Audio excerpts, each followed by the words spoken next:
مرحب مرحب يا هلال، أهلا أهلا كيف الحال؟ مرحب مرحب.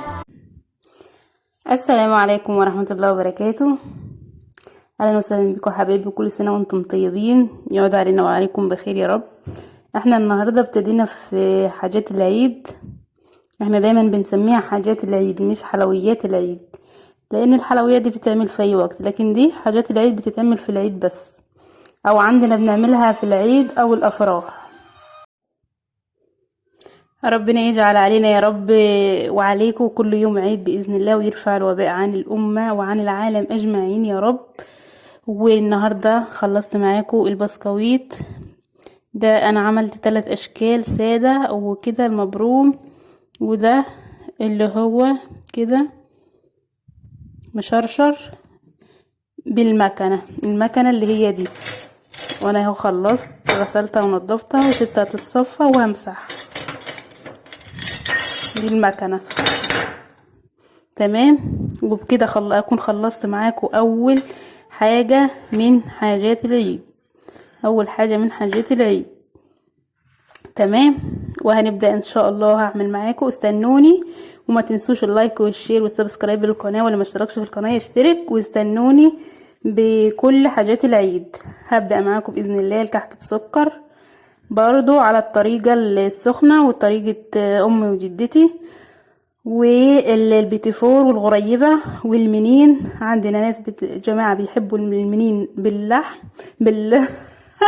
المنين بالملح والمنين بالسكر، بس انا هعمل المنين بالملح بس، عشان جوز اختي هو اللي عايز منين بملح. تمام، يلا بينا ندخل الفيديو ونشوف عملنا البسكويت ازاي ومقاديره ايه. تمام، ما تنسوش اللايك والاشتراك في القناة، واللي ما اشتركش يشترك، وتعليق حلو منكم. والسلام عليكم ورحمة الله وبركاته، نتقابل في الفيديو.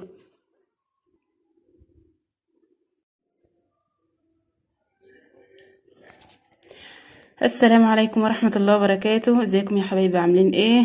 كل سنة وانتم طيبين. النهاردة هنعمل مع بعض حاجة العيد. اول حاجة هنعملها بإذن الله بسكويت النشادر بالمكنة، بسكويت النشادر على المكنة اهو. المكونات بتاعتنا اهي. معانا هنا 2 كيلو دقيق. هقولك مكونات الكيلو وانت تضعفي زي ما تحبي. ده 2 كيلو دقيق. 2 كيلو دقيق هياخدوا 4 كوبايات سكر بودرة، وهياخدوا 3 كوبايات سمنة، اي سمنة موجودة عندك، وهياخدوا 10 بيضات، ونص كوباية لبن، ومعلقتين نشادر، ومعلقتين بيكنج باودر، وكيسين فانيليا او 3 عشان البيض.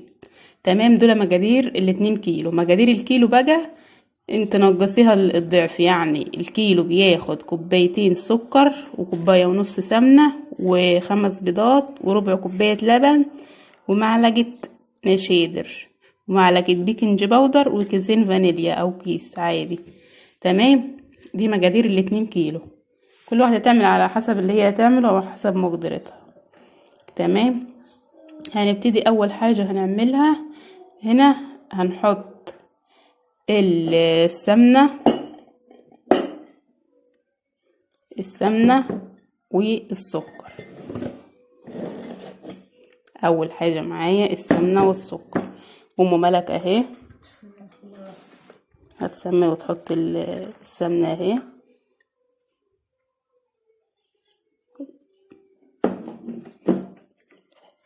دي اول حاجة معايا السمنة، وهتضيف السكر اهو.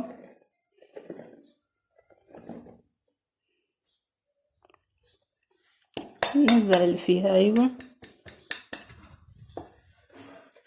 ده السمنة والسكر كده. تمام، ده بايدينا بقى، هتستعمل ايدك، الحاجة دي عايزة ايديكي.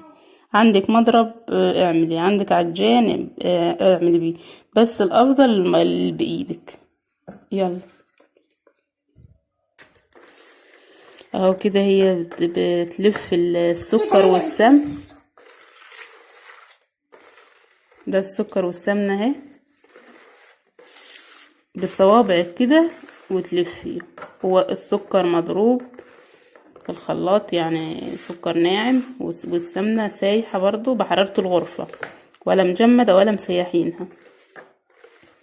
وتلفيها كده لحد ما تحسي ان هي ادتك شكل كريم. وهنا كده وهي ملوكة، انا هحط معلقة نشا ممسوحة،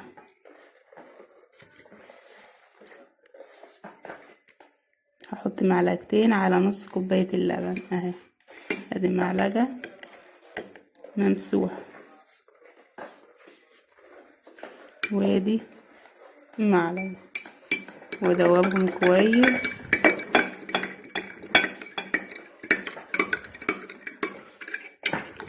كده.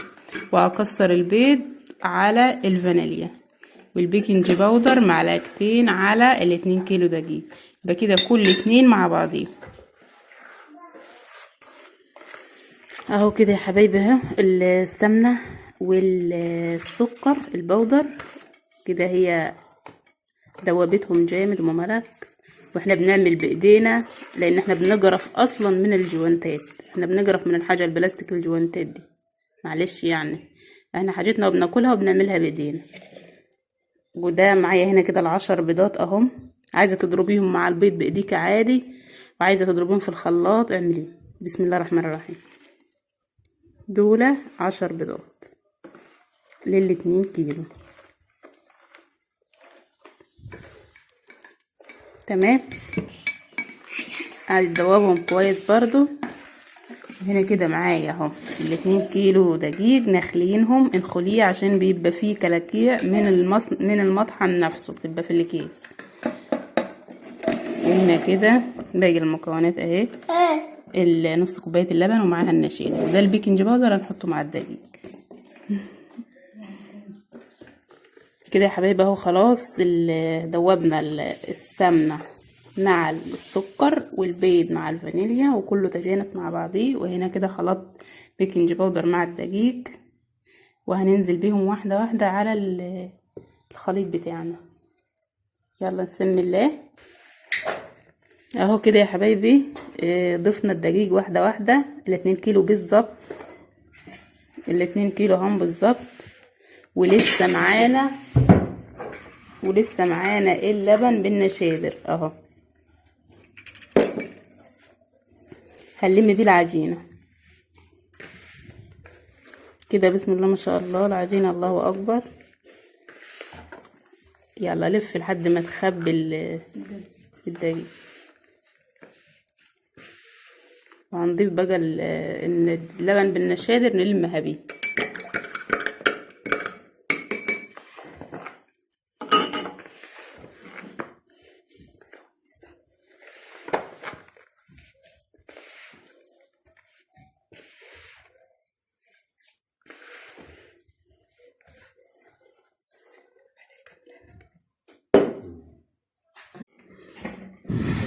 وهنا يا بنات اهو المكنه اهي، وملوكه بتدور المكنه، وملكه اهي بتقطف. تمام، طبليتنا نظيفه اللي بيوجع عليها عادي. وده اهو بتقطف البسكوت وتحطه. ده الموس اللي احنا حاطينه، الموس المشرشر. عايزه تعملي بالموس الساده اعملي، عايزه تعملي بالنجمه اعملي، احنا حابين الموس ده. والحمد لله برضه هوريكم العجينه، احنا طلعنا كذا صينيه على فكره، وهوريكم اللي احنا طلعناه، وهوريكم العجينه وهي في الفرن كمان. اعملي انتي طول الصباع على زي ما تحبي وعلى زي ما انت عايزه. وهي المكنه بتاعتنا اهي، ودي العجينتنا اهي في المكنه زي الفل، وهي بتقطف اهي. تمام، البسكوت ده او العجينه دي ينفع تعملي منها ساده وينفع تعملي منها بالشوكولاته. تمام، هوريكم هو بالفرن يا حبايبي. اهو انا هوريكم الصينيه اللي انا حطاها في الفرن اهي. دي صينيه طاجن حطاها في الفرن اهي، ولا الصباع بيفرش ولا اي حاجه. تمام، بقفل عليها شويه وبعد كده افتح اوريكم الصينيه. خلاص انا هطلعها اهي.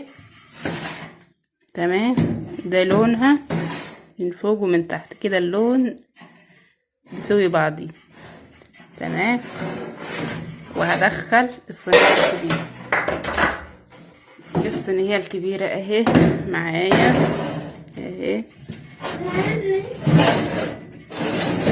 وبرضه هقفل عليها حبة، وبعد كده هفتح الباب عليها كده يا حبايبي اهي. انا هقفل عليها وهنكمل باقي الكمية وارجع لكم. انا حبيت ان انا اوريكم احنا بنعمله ازاي. تمام. اوريكم الخلطة، المكونات بتاعته وطريقة الخلطة والعجن بتاعته والمكنة هي من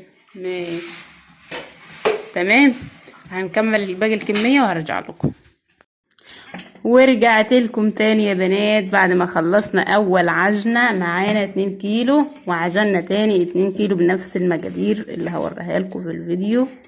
تمام. دي الزوايد اللي بتنزل من المكنة، وملوكة بعينها بتدور اهي، وملك بتقطف البسكوت زي الفل اهو. وهوريهولكم هو طايب، وانا بروح اطيب في الفرن جنبيه على طول، بروح اطيب فيه هنا في نفس المكان اللي احنا قاعدين فيه. وده يا حبايبي اهي اول صينية دي تاني صينية من تاني عجنة. تمام. ده غيرنا الصباع بتاعها، غيرنا الموس، غيرنا شكل الموس. دي تاني صينية في الفرن.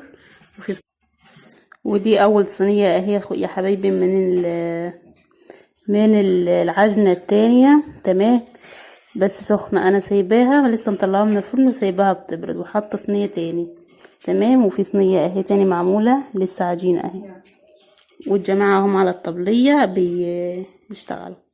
يلا شد حيلك واعمل لو لسه ما عملتيش. وكل سنة وانتم طيبين. هنكمل الكمية وارجع لكم.